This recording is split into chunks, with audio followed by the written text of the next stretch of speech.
தமிழன் என்றொரு இனம் உண்டு, தனியே அவர் பொரு குணவுண்டு.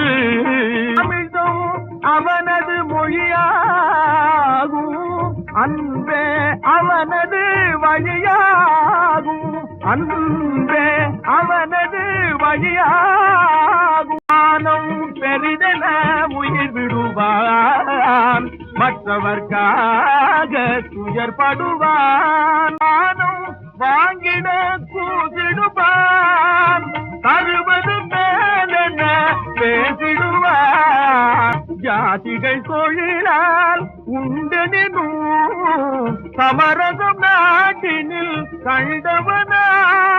தமிழன் என்றொரு இனம் உண்டு, தனியே அவர் பொரு குணவுண்டு, குணவுண்டு.